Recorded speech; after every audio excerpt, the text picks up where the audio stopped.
मेरा नाम है हरिया, मैं काम करता हूँ बहुत बढ़िया, खाता हूँ खाना और रोज गाता हूँ गाना। अरे यार, आज तो बहुत देर हो गई। इस खतरनाक जंगल को देखकर तो मेरे हाथ पैर ठंडे हो गए हैं। अगर मैं वक्त पर गांव नहीं पहुंचा तो मालिक बहुत नाराज हो जाएंगे। तभी हरिया को एक आवाज सुनाई देती है। सुनिए हरु जी। अरे, ये आवाज किसने दी? तभी हरिया को सामने कुछ दूर एक औरत खड़ी दिखाई देती है। अरे भाई, ये औरत अकेली इतनी रात को इस जंगल में क्या कर रही है? चलकर पूछना पड़ेगा।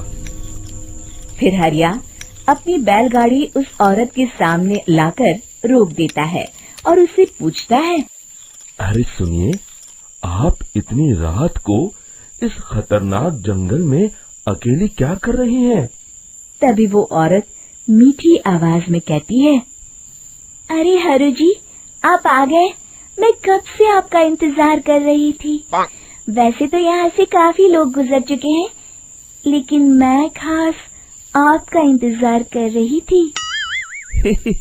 अच्छा, तुम सच कह रही हो? मुझे तो यकीन नहीं हो रहा है। वो क्या है ना, आज तक किसी ने मुझसे इतने प्यार से बात नहीं की। हाँ हाँ हरु जी, मैं सच कह रही हूँ।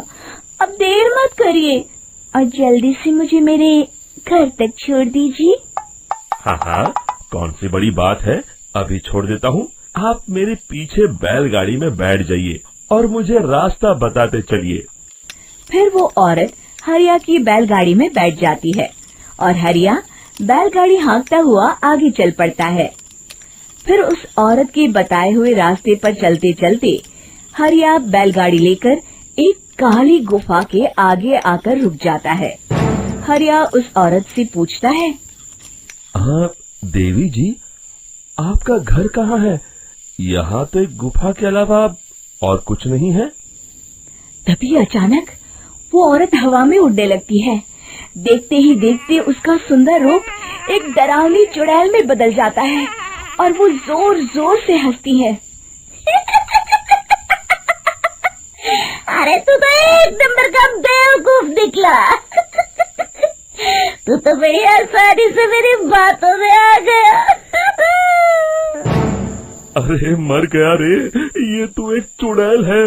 हे भगवान बचा ले, ये तो बड़ी डरावनी दिखाई दे रही है। और फिर अगले ही पल हरिया की बैलगाड़ी में रखा सारा सामान हवा में उड़ता हुआ उस काली गुफा के अंदर चला जाता है और वो चुड़ैल भी उस गुफा के अंदर जाकर कहीं गायब हो जाती है।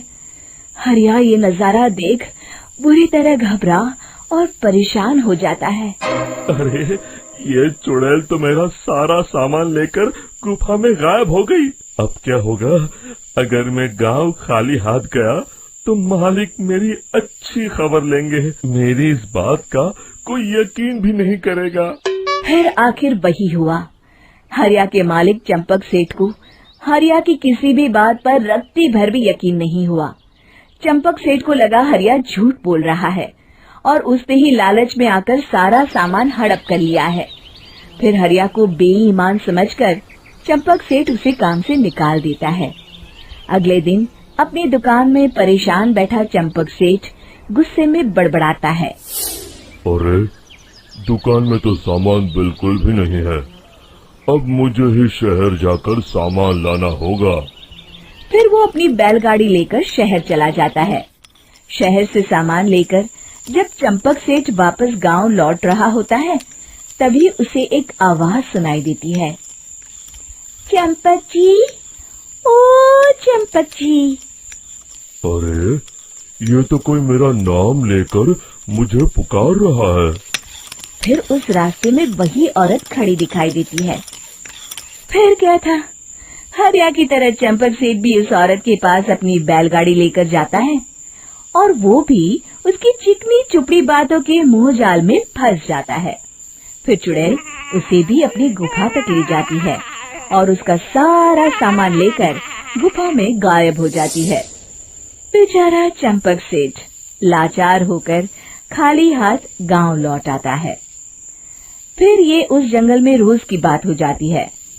जो कोई भी शहर से कुछ लेकर गांव की तरफ लौटता, वो चुड़ैल उसे बेवकूफ बनाकर उसका सारा सामान लेकर गुफा में गायब हो जाती। एक दिन हरिया एक लकड़हारे को उसी जंगल की तरफ जाते हुए देखता है। फिर हरिया उसे रोकते हुए कहता है, अरे भाई, क्यों अपनी मौत को दावत दे रहे हो? मेरी बात मानो, आगे जंगल में मत जाओ, वहाँ एक बड़ी भयानक चुड़ैल रहती है। लकड़हारा हरिया की बातों को नजरअंदाज करते हुए कहता है, अरे भाई, मुझे पहले ही बहुत देर हो चुकी है, मुझे जाने दो भाई। शाम तक लकड़ियाँ काट कर शहर के बाजार में बेचना है। तुम अपनी ये कहानी किसी फुर्सत में बैठे इंसान को सुनाओ, मैं तो चला। इतना कहकर लकड़हारा वहाँ से आगे जंगल की तरफ चला जाता है। फिर अगले दिन गांव के मुखिया के घर के बाहर बहुत सारे लोग जमा हो जाते हैं। तभी हाथ में कुल्हाड़ी लिए खड़ा लकड़हारा कहता है, अरे मुखिया जी, अब आप ही हमें बचाइए उस जंगल वाली चुड़ैल से। हमारा सारा काम तो शहर से ही होता है। अरे मुखिया जी, उस चुड़ैल की वजह से तो मैं पूरी तरह बर्बाद हो गया हूँ। हम सबको मिलकर उस चुड़ैल का कोई इलाज करना पड़ेगा। तभी भीड़ में खड़ा वीरा कहता है, आप लोग चिंता मत करिए, कल से वो चुड़ैल किसी को नहीं लूट पाएगी। मेरे पास एक बहुत अच्छी तरकीब है। तभी चंपक सेठ उसका मजाक उड़ाते हुए कहता है, अरे तेरा नाम वीरा है तो क्या हुआ? तूने अभी उस चुड़ैल को देखा नहीं है? जाकर अपना काम कर, बड़ा आया। तब मुखिया जी कहते हैं, नहीं चंपक सेठ, मुझे लगता है हमें इस लड़के को एक मौका देना चाहिए। फिर सभी गांव वाले मुखिया जी की बातों से सहमत हो जाते हैं और वीरा शाम को एक बैलगाड़ी में कुछ सामान लादकर उस जंगल की ओर चल देता है। वीरा, ओ वीरा, कहाँ जा रहा है? तभी वीरा मुड़ के देखता है, वही चुड़ैल एक औरत के रूप में खड़ी है। अरे बहन जी, मैं आपको ही ढूंढ रहा था। देखिए, मैं आपके लिए क्या लाया हूँ। अरे वाह, तो खुद मेरे लिए इतना सामान लाया है। तू ही अकेला गांव में समझदार है। जरा देखो, मैं भी खोल के, बड़े भूख लगी है।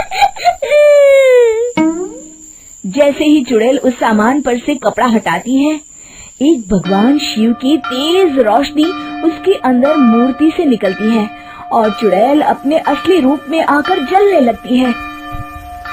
अरे मैं जल रही हूँ, बचाओ!